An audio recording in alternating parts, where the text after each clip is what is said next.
Good evening, everybody, and welcome to Shakespeare & Company. The Latin root of insomnia, from insomnis, meaning without sleep, provides little insight into a phenomenon which, by most accounts, is affecting increasing numbers among us. Indeed, at the beginning of Insomnia, Marina Benjamin writes, "If we insist upon defining something in terms of what it annuls, then how can we grasp the essence of what is lost when it shows itself?" Marina Benjamin doesn't simply want to get to grips with insomnia, but her insomnia, and not just what causes it or how she might treat it, but the effect it has on her mind, on her mood, on her creativity. The damage it can do, but also the insights that can be gleaned from the suffering it causes. In pursuit of this understanding, she casts her net wide, drawing upon the works of authors as diverse as Oliver Sacks and Vladimir Nabokov, Homer and Elizabeth Bishop. She lets her sleep-deprived thoughts wander where they will, and to fascinating effect, touching on art, philosophy and science, on the taxonomy of darkness, on love and desire and how they change over the years, on how at night our minds can open themselves to the world but also shut it out, on the transatlantic slave trade, and on the effect of existing in the perpetual liminal zone between wakefulness and sleep.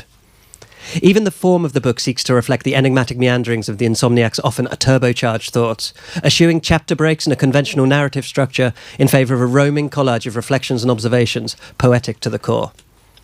Marina Benjamin is a writer and editor. Her most recent books are The Middle Pause, Rocket Dreams, which was shortlisted for the Eugene M Award, and Last Days in Babylon, which was longlisted for the Wingate Prize. As a journalist, she's written for most of the British broadsheets and served as arts editor at the New Statesman and deputy arts editor at the Evening Standard. She's currently a senior editor at the digital magazine Eon. Writing about insomnia, Olivia Lang said, "Every insomniac knows how sleeplessness warps and deforms reality. Marina Benjamin anatomizes its endless nights and red-eyed mornings, finding a sublime language for this strange state of lack. Her writing is often reminiscent of Anne Carson, beautiful, jagged and precise. While Francis Spruford called Marina Benjamin the Scheherazade of sleeplessness, spinning tale upon tale, insight upon insight, in frayed and astonishing and finally ecstatic loops." Please join me in welcoming Marina Benjamin to Shakespeare & Company.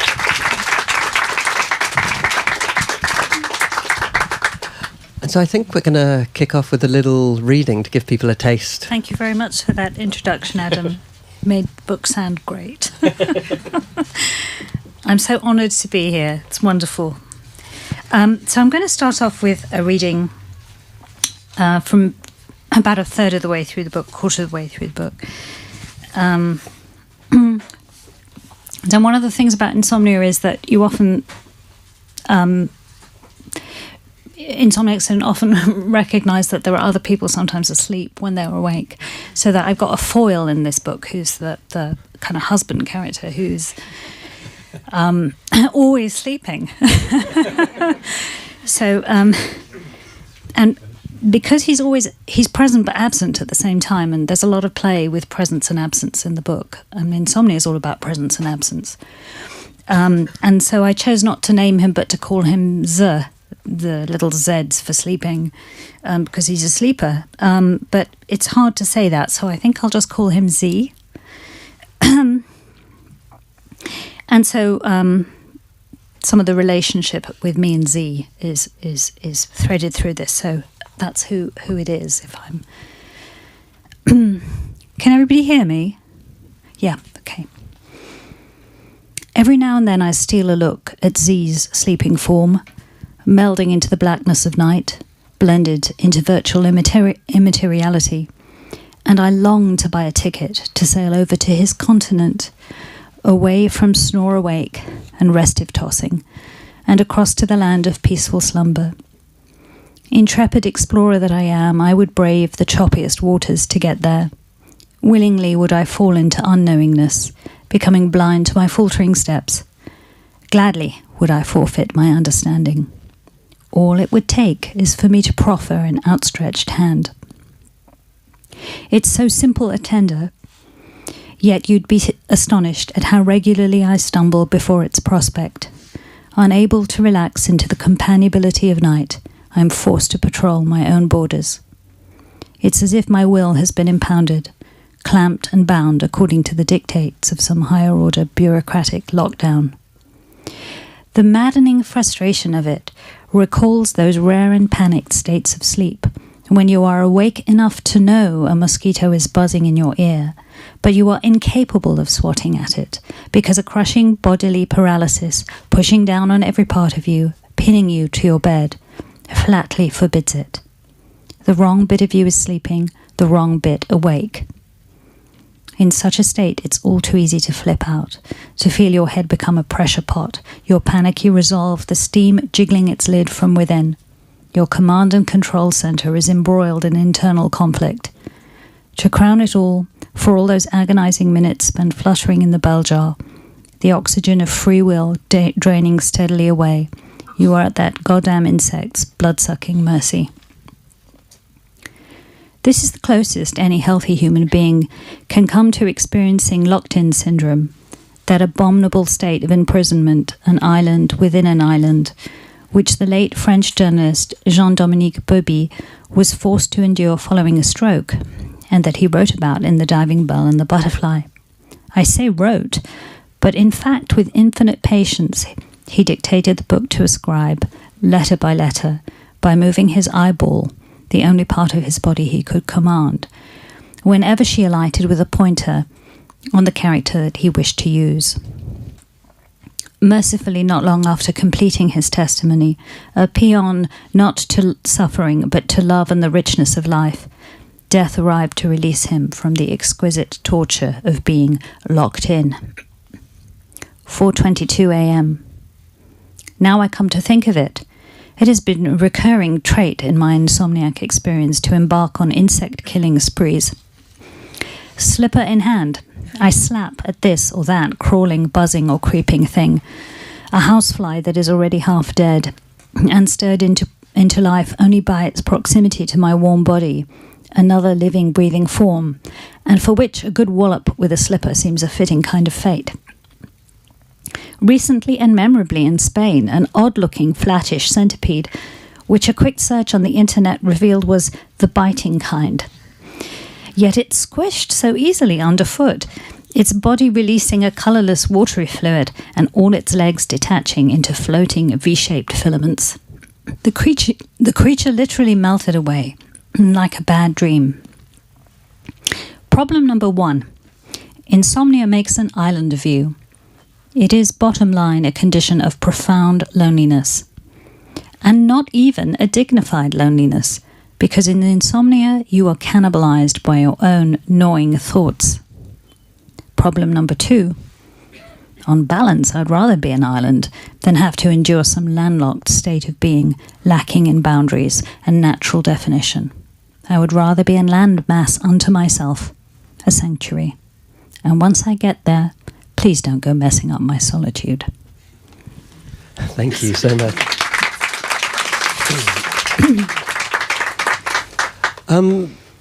Writers will often say that they don't choose their subjects, but their subjects choose them.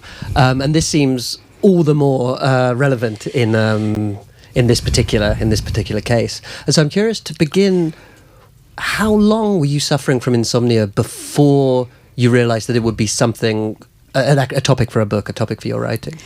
I've always suffered from insomnia, but it comes and goes actually in jags. And I'd been suffering pretty badly with it before I started writing this. And I sort of, I'm very interested in the everyday. I'm becoming more and more interested in the everyday. And the weirdness of insomnia was interesting to me. I mean, I found during the day that I was thinking about, the way my mind worked at night and how peculiar it was and the strange hangovers that it leaves you with feeling during the day. And then when it did click that suddenly I could write about it, it came very quickly.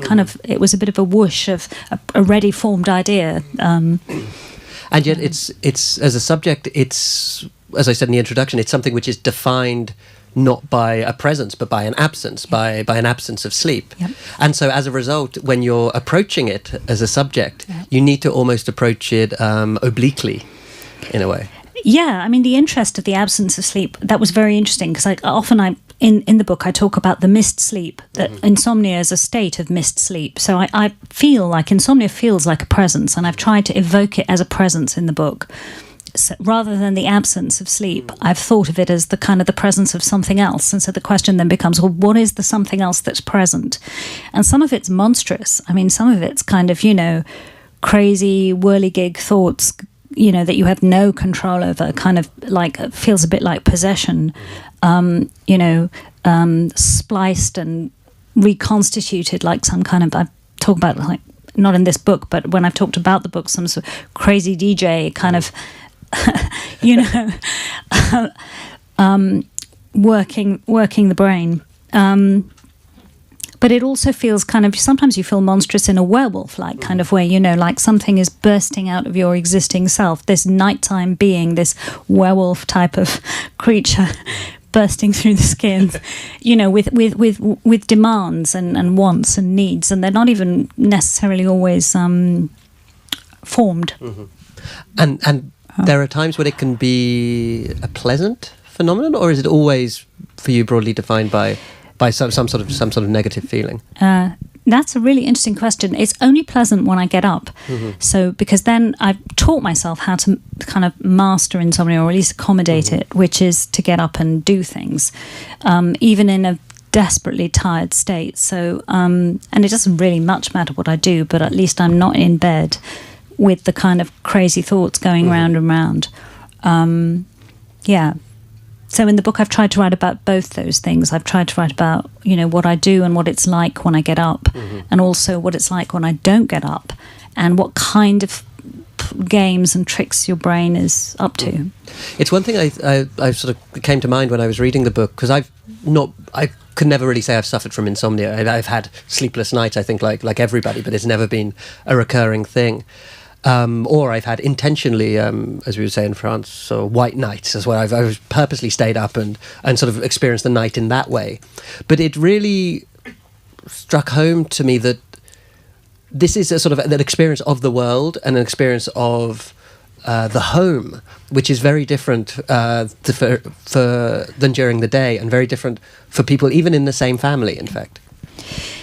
Yes, I mean, I've always thought of myself as someone who's quite defined by the home and by domesticity, and I have a good relationship, but that gets perverted at night. So the kind of, the way that night makes other things, the world around you, morph into kind of threatening forms. That's often present in insomnia, and your relationship to the house is very different, and where every creak is, every footfall has to be thought about, lest you disturb others. I wonder if it'd be different sometimes if I was a man, because I don't think I'd be frightened to go outdoors if I was a man. I think I might rove and roam. So when I've wanted to invoke that sense, I've had to use other people's experiences, because I stay at home when I'm insomniac. It's an interesting point, actually, because when you, for example, talk about your, at a moment, your parents' relationship, and you talk about, it's almost like the phenomenon of insomnia seems to you almost an inherently feminine phenomenon in a way. You sort of speak about your father as sort of like sleepwalking through life, whereas your mother sort of being a naturally kind of angsty person is sort of and I can't remember the exact turn of phrase you used, but sort of a constitutional insomniac almost. Yeah, I've got several things to say to that. I'll start with the poet Linda Paston called a collection of poems Insomnia, because I looked up everything that was called Insomnia when I was writing this book. So there's a Stephen King horror novel, which is the thing most people know about, but she brought out a book of poems a couple of years ago, and she says, quite rightly, insomnia is what she liked about the word is that it represents a struggle of consciousness.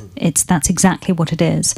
So the kind of the there and the not there, the unconscious, the conscious, the black and white, the day and night, that's all very rich territory. And it becomes especially rich if you have any kind of interest in how the mind works and any interest in psychoanalysis. And when I talk about my father being a sleepwalker, I'm talking about him not being aware. He lacked an awareness. He sleepwalked through life. He slumbered through his choices. And that entailed that other people, had to, take up certain slack, attending to the more conscious aspects that he wasn't attending to. My mother and various other women who make appearances in the book are mostly characterized by states of anxiety. And I think culturally, we just there aren't many places for women's anxiety to go. And, women have to keep up quite a front, I think, to show that they're not anxious. And And I think anxiety is also menopausal, and that comes into it too. This book is very much a midlife book, and it comes out of the same energy that from my last book, The Middle Pause, which is about turning 50. So these books about kind of anxiety and not really being able to find a place for its expression are related.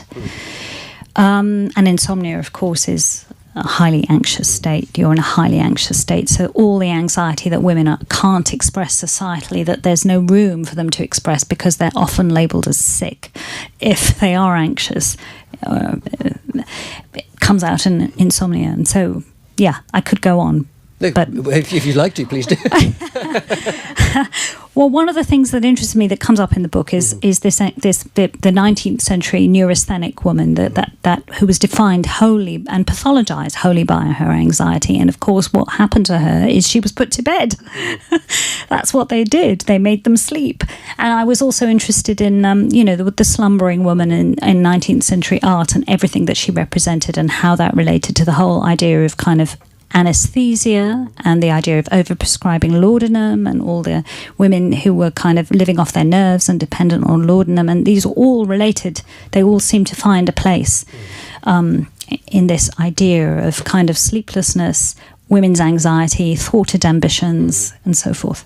And you mentioned earlier the interest in psychoanalysis, and of course that's connected to, because like this sort of late 19th century period that you're talking about, this was sort of the birth of psychoanalysis, which is a kind of study of night. Indeed. Because that's it, I was going to say, so the dreams obviously occupy a central position in the theories of Freud and the theories of Jung, and the insomniac is deprived, or has at least their dream state is sort of disturbed in a way that people who have regular night's sleep isn't. Yeah, I did promise myself that I wasn't going to talk at all about medicine, but I'm going to make one little exception here and talk about a very, very interesting sleep doctor called Ruben Nyman, who is a bit of a maverick. So he's not your mainline sleep therapist or sleep, because he's very interested in psychodynamics, and so I think, even though he's a medical doctor by training, he doesn't follow the line that most doctors follow on insomnia. And what he says is that in insomnia, the mind has to let the body go, because insomnia needs to obey. I mean, the body needs to obey in order to sleep. This kind of gravitational pull of the unconscious. It's reclaimed by the unconscious. It's kind of earthed in the unconscious. And of course, women have much more of a problem letting the mind go for all sorts of cultural, letting the body go. Their minds don't let the body go, because the female body is this kind of unruly, untame thing that always has to be. It's always oozing and disobeying rules and needs to be contained in order to kind of, fit into the kind of patriarchal scheme of things. I have to say, actually, that was one of the things that I guess surprised me about the book, was sort of how much you talk about almost sort of like it, because we think of the sort of the dualism between the mind and the body, and you do talk a lot about the effect insomnia has on the mind, but it is very much rooted in the body as well. There's sort of, whether it's the insomniac's experience, so you write about when you're laying in bed with a bad hip, and the way that sort of adjusts your entire conception of your body, and so I think you say you become the hip at that moment, but also that sense of being dragged down and grounded. And even when we talk about sleeping aids, so many of them involve this pressure downwards. That's right, a kind of gravitational pull. And sorry, now I'm circling back. It's kind of rather like an insomniac to Ruben Nyman, and I mean, I use him. He's probably the only doctor I actually make use of in the book, because I'm so interested in his ideas. But he's got this. I was interviewing him the other day for a piece about the book, and he said something really interesting to me. He said, we are always sleeping. He said it's our default. He's come to believe that it's our default position, that we are sleeping, and that consciousness is the unusual state. Consciousness is the thing that breaks through the bedrock sleep state.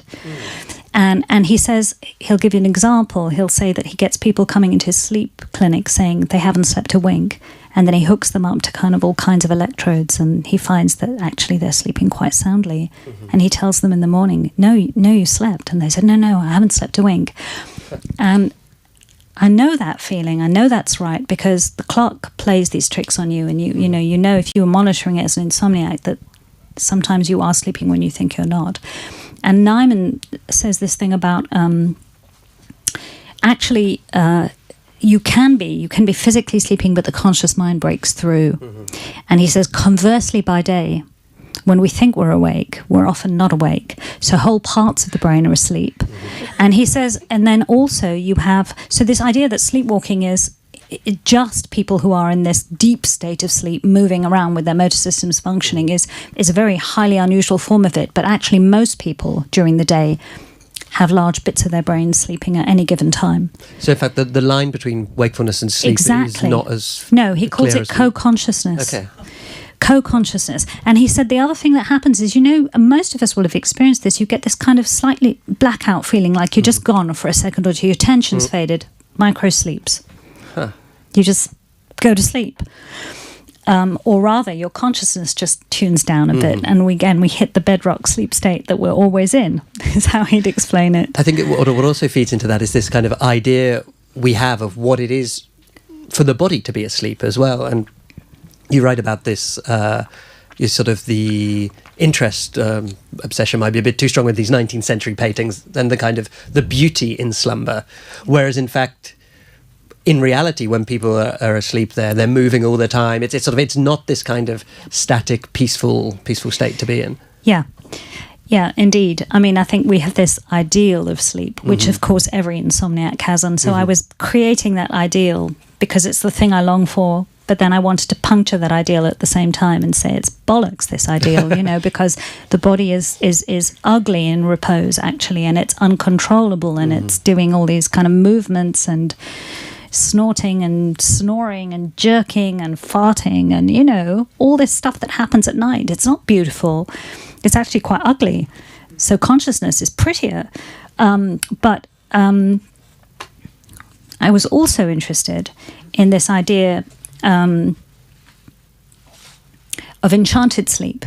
So it's a big part of the idealization of sleep, and that was another thing that I wanted to puncture. So kind of what's the appeal of enchanted sleep? Let's set that up on the one hand, and then let's kind of puncture it on the other hand and show that actually enchanted sleep is vapid. And it is curious, though, isn't it, how drawn we are to this idea, and these sort of, as you said, the peace that you see in these paintings, the idea of sort of undisturbed days-long slumber is something which we've created an idea we all sort of aspire to, and yet it's not something that really exists in reality.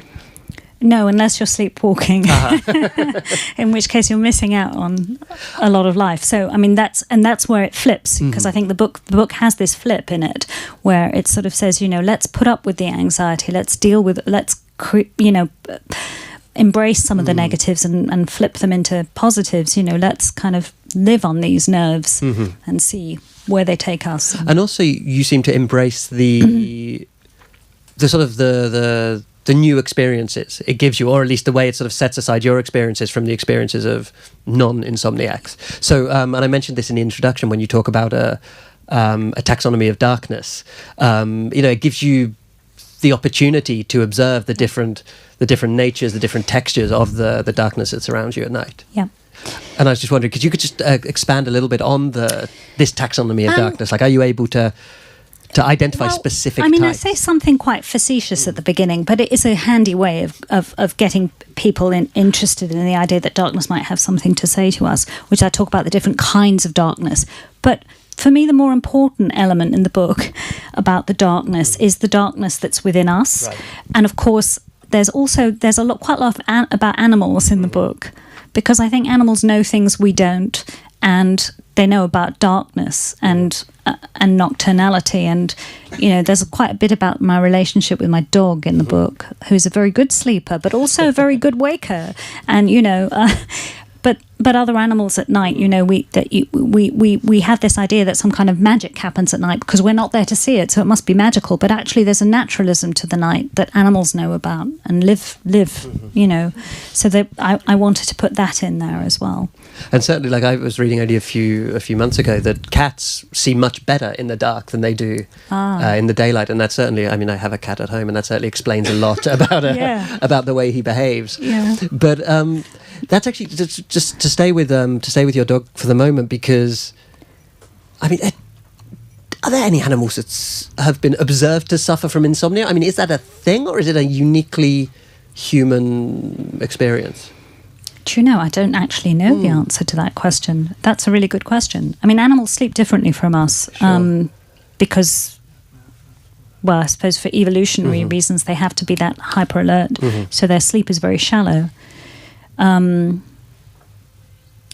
don't actually know the answer to that question, whether there are animals who want to sleep and can't. It's just something which is sort of leading me on to the sort of speculation about the causes, in a way. I mean, there is a moment in the book where you write, I could not abide sleep when I was small, which made me wonder do you think there are people who are naturally predisposed to be insomniacs and will sort of like just never be able to shake it off? Yeah, I do. And do you consider yourself one of those? Yes. Okay. That's why I don't look for cures anymore. Anymore?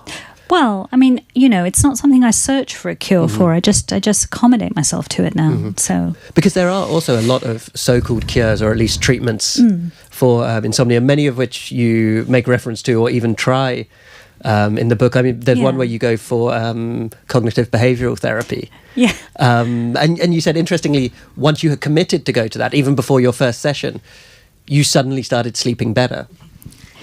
Yes. Yeah, but sleep is totally perverse. You want to sleep and it will avoid you and it will dance around you going, can't catch me. But then, you when you want to stay up, you want the energy to get through the day, and sleep will overwhelm you and will catch you. So it was a bit like that with the CBT therapy. I finally signed up for something I thought would work. I started sleeping well. But then it was fun to write about the CBT because I thought it was a load of baloney, really. I mean, it was a bit like clean eating. It's got its own language and it's got its own, gurus who will tell you, how to live cleanly and sleep cleanly, and, it wasn't really for me. And you said earlier that you weren't going to talk about medicine, and you do mention a few supposed natural remedies. One which I had never heard of, which sounds quite traumatic, is skull cap. This seems to be something that's going to knock you out, but also take your liver down a few notches as well, right? Yeah, it's a very powerful thing. It's a herbal remedy that one of the insomniacs at the CBT group put me onto, actually, and possibly it worked because I think, most insomniacs will find that something will work for a while, now you get used to it and it stops working. Yeah. And you probably want to try something else rather than have more of the thing that makes you so groggy by day, because then you're awake at night, frustrated at night, and groggy by day, so you're not getting either thing. And that skull cap was something that I tried when I was on the lookout for something different. To my normal kind of opioid habit. It was very, very powerful. Just blackout sleep. But that in itself is it's not good sleep because it's dreamless. Sure. Yeah. It's more like anesthesia. And most sleeping pills that work are like an anesthetic. And the other one I'd like to talk about briefly, I don't want to linger too long on treatments because it's, as you said, it's not really a book about that. It's not, there's this flip point where you decide to stop attempting perhaps to overcome it. But it's sleep restriction, which I think I can't quite remember how you described it, but something like an exquisite torture or something like this, which just sounds like absolute hell. Yeah. No, I call it the sleep diet. Okay. Because that's how pernicious it is. You go to this CBT thing and they put you on a sleep diet. So you're already not sleeping. And then they take a ratio of how much sleep you get to the amount of time you spend in bed.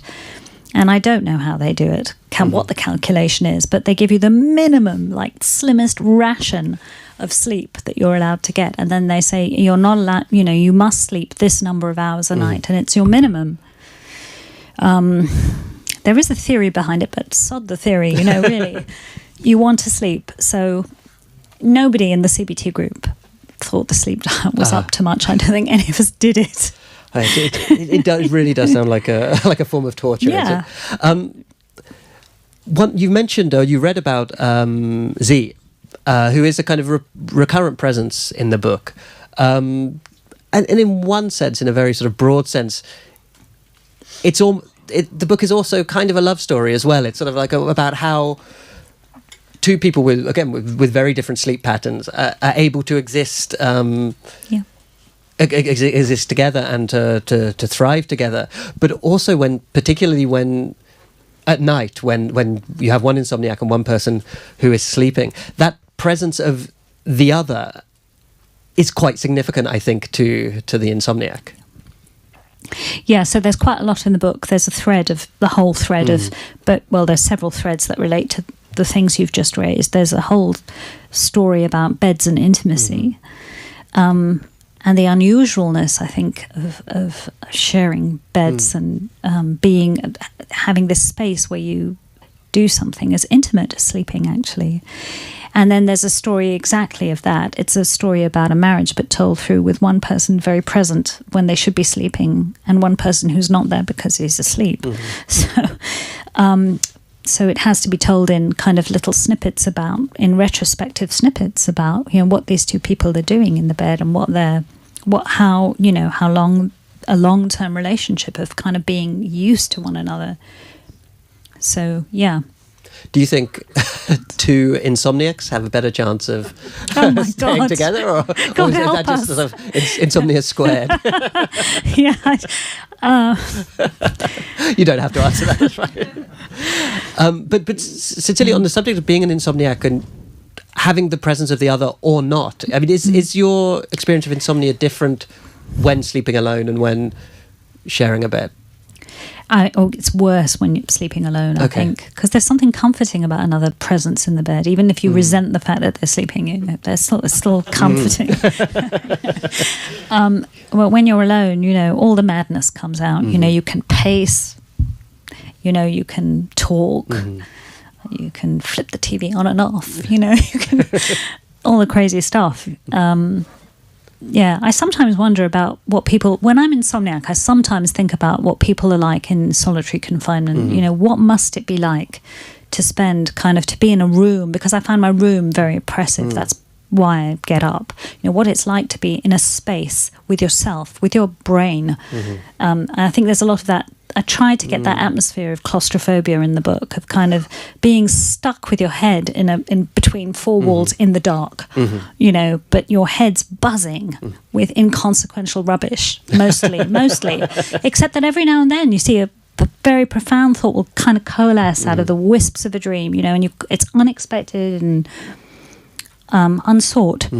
But that buzzing is a fascinating thing as well, because, as I say, as somebody who has not suffered particularly from insomnia, I would have assumed a certain sort of sluggishness to thoughts or something during the night, or something kind of dragging them down. But in fact, you do use words like turbocharged, like buzzing, like there's really a sense of sort of surfeit of activity at that time. And that was something that really interested me, and also I think is connected to this flip you talked about, because there is a moment where you reflect, what would I be without my insomnia? Like, would I get rid of it? Would that sort of take away from who I am and take away from my work? Yeah, I think I've come to that conclusion that it's my friend in some ways. It's a bloody annoying friend, but it's a friend nonetheless. It's interesting. It takes me places I wouldn't otherwise go. I have ideas and thoughts that I wouldn't otherwise have. So yeah, and I in the book I use other people to write about, because I'm very interested. I didn't just want to write about me, because there were limits about just writing about me. So I wanted to pull in other people, and it was just one of those opportune things that when I was in the middle of writing this book, I had a trip to Bergen, and a friend knew the curator at the Code Museum and said, go and say hello to Sigurd at the Code Museum. And off I went, and he said, you've got to come and see this Nikolai Astrup exhibition. I'd never heard of Nikolai Astrup.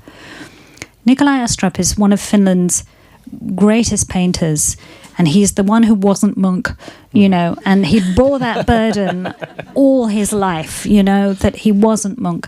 But what he was Insomniac.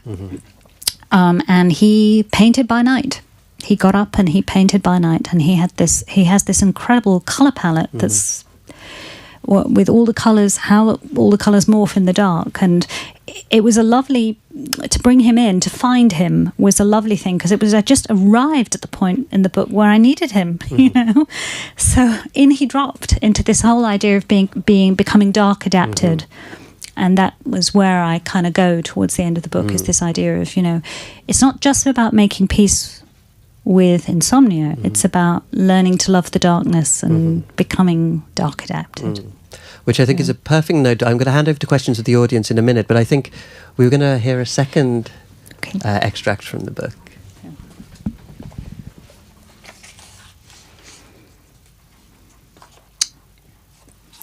Okay, this is towards the end. No, a third of the way from the end. It's before the flip. I could murder some sleep, even at the price of reckoning with my soul. Especially at that price, in fact, since everybody carries a part of the night within them, a small piece of impenetrable, unknowing darkness, akin to what Freud referred to as the navel of a dream, which was his term for that untranslatable nub of the thing that forever resists interpretation. The other night I had a shotgun awakening, courtesy of a bad dream that refused to end, and instead seeped out of my head into the bedroom like a noxious gas, contaminating everything. Whatever I peered at in the dark acquired jagged edges or some other menacing aspect. Furniture loomed, taking on fearsome dimensions. The curtains looked shifty. Even Z looked unnaturally angular, in shadowy outline, as though some nocturnal Medusa had slunk her snaky head around our bedroom door and ossified him mid-rollover. Never had Z's absence appeared more present. Looking at him, looking for him, was like looking into the abyss. It is at moments like these, when I see the void migrate from the perimeter of my existence and begin to pervade its center, that I start to question what I am about. Why am I in this house, this bed, this marriage? Why, when I look back over a string of formative selves, all those era-defined embodiments of me pulling in different directions, do I find myself on this path and not on any other? What time-bending tricks has life played on me? I've honoured every emotional contract I was signatory to, and yet I seem to have lost myself. At moments such as these, everything that is closest to my heart, that generates the impression of gravity in my world, gets rudely pitched across the universe. Unable to calm myself, I tiptoe down to the basement kitchen to bide my time with the dog. In the bone-white light of almost dawn, we snuggle up together on the sofa, fur against skin, warming each other up, and he huffs his satisfaction, indistinguishable from an old man's sigh. It sounds delusional, but in those night waking hours spent with the dog, I'm convinced that he understands me. Perhaps he intuits that because I spend all my days transmitting, at night I wish only to receive. This being the case, I wonder if it's even possible for messages to communicate themselves across the void. Can the universe thrum its reassurances over a distance from which everything molecular, everything that has substance and mass and meaning, has been expelled? I wish I knew. This morning the dog kept his distance, and I can't say that I blame him. Bloodless and inert, more vampire than zombie, and drained of wants, I sat at the table coddling a mug of lukewarm coffee. As I felt myself shrink from London's thin grey light, it occurred to me that were I to fix myself to the spot as the sun gradually burned through the cloud, to to focus its bright rays on the panes in my kitchen window, I might well fizzle into an inky puddle of smoking dung, too sour even to be of use to the garden. Thank you.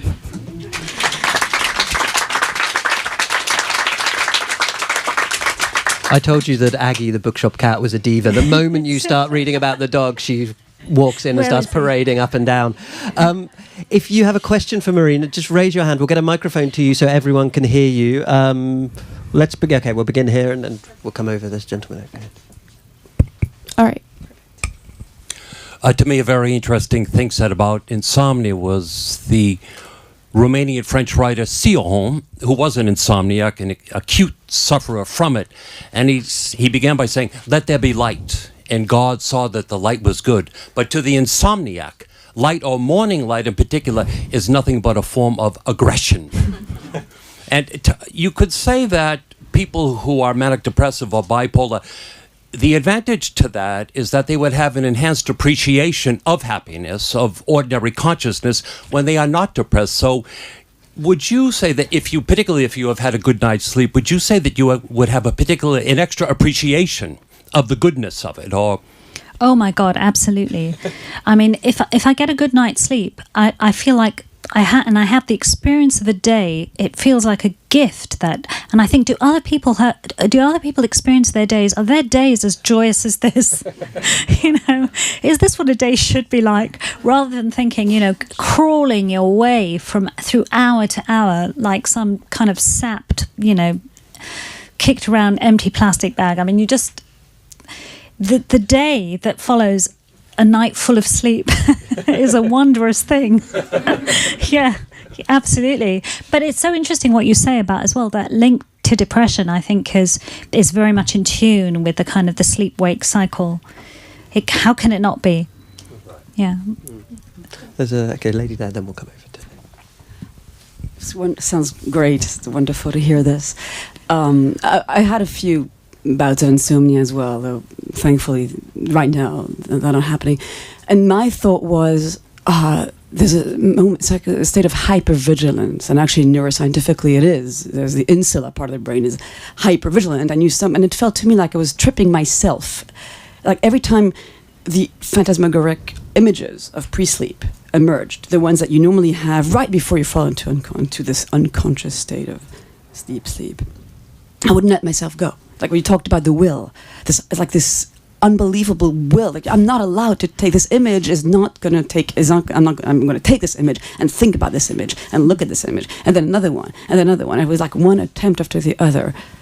I don't know if you had the same experience. And with connected to this, the other thought I had also is that there's some sleep research you're probably aware of showing that actually, or suggesting that actually, the idea that we should all sleep 8 hours a night is maybe not the case. That some people just need to sleep 3 hours during the day, and maybe we're burdening ourselves with the nightly nocturnal requirements of sleeping. Yeah. What you say about the will, it's incredible. It's as if the will is revealed in insomnia. You don't know how willful the mind can be until it defies you like this. I was saying to someone earlier that sometimes I've now noticed that there are two voices in my head at night. There's the willful one, the one that will do its own thing and have its way with you, whatever stupid thoughts it wants to kind of put together in sequence, out of sequence, whatever. And then there's the other voice that is the kind of conscious voice, maybe it's the heart actually, that is saying, shut up, please, just give me a break, but the will won't let, and that's the one I think that won't let the body go. I'd be really interested to hear from male insomniacs, but I think that's the one that's so tightly bound to the kind of the female desire to just not let go, keep control, the will. Yeah, and the other thing you said about the 8 hours sleep, very interesting. It's the pattern we sleep now is entirely shaped by capitalist requirements. We have to be in the office at 9 o'clock in the morning, and then we clock off at 6, and our lives are shaped for us. And if you look at pre-moderns, and I bring in pre-moderns here and there in the book because they're entertaining, often, first of all, they didn't sleep in single rooms, in a bed in the dark. they often slept anywhere, living room, head on a table, snatching sleep wherever they could, short little bursts, and there was no expectation that you needed this continuous kind of dip into unconsciousness. And also dormitory sleeping was very common as well. So people slept with total strangers. If you pitched up at an inn for the night, you would be shown to a kind of room, if you were lucky, or you paid more, with a very uncomfortable straw-filled mattress, because spring mattresses were a really late kind of invention, and made to share a room with someone else. So, our way of sleeping is very new, and is a product of our social structure. You made me think of the beginning of Moby Dick, where Ishmael shares the bed with Queequeg, in fact. Exactly. Yeah. It seems odd to the modern reader, but... Yeah, lots of literary co-sleeping, because there's obviously potential for conversation, sex, whatever, yeah. There was a gentleman just there, I think. Thank you very much for that. Lots of fascinating ideas you've shared. I was very interested towards the beginning of your talk when you said sometimes your insomnia is better than other times. And I was wondering whether you've pondered about that and whether you can say why sometimes it's better and sometimes it's worse. You mean when worse being it's more pervasive, more present, and sometimes it's just not really in play. Is that what you mean by better? I thought you said that sometimes things went easier and Yeah. you got more sleep. Oh, yes. Other times you didn't. Yeah. And I was wondering why those different reactions at different times. Do you know what sort of precipitates better? Drugs. Drugs? No, I mean, it is partly drugs, actually. It's partly drugs. But also, I mean, I think insomnia, lots of people will say insomnia is phasic. So you'll get jags of it. So you might have several months or weeks where you're really sleeping very poorly, and then it will be followed by a few weeks respite. And there's no rhyme or reason that I can tell, but I've noticed that it's a pattern. Certainly in my CBT group, I came across people who slept worse than me, I mean, for prolonged spells, and I worried a lot about them. So yeah, I mean, it's a very wide-scale problem, and I don't know what governs it. I really don't. Except that this thing, the thing that really made sense to me was this business of the mind not letting the body go. That really makes sense to me. I'm learning from it. I'm trying to learn from it, actually, at night. I'm trying to just say, it doesn't matter, go away, quiet. No, but I'm getting better at it. It's a question just there, and then one at the back.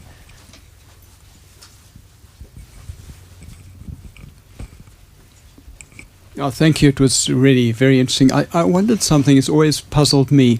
At the onset of our lives, sleep is so variable between children, between babies. I mean, the variation's extraordinary. I mean, you get excellent sleepers, you get terrible sleepers, and yet somehow or other, most of those come to some kind of regular pattern. Most of them, not all of them. But it doesn't seem to make a great deal of difference to the developmental aspects. It's not as if those that sleep well talk quicker or walk earlier or anything like that.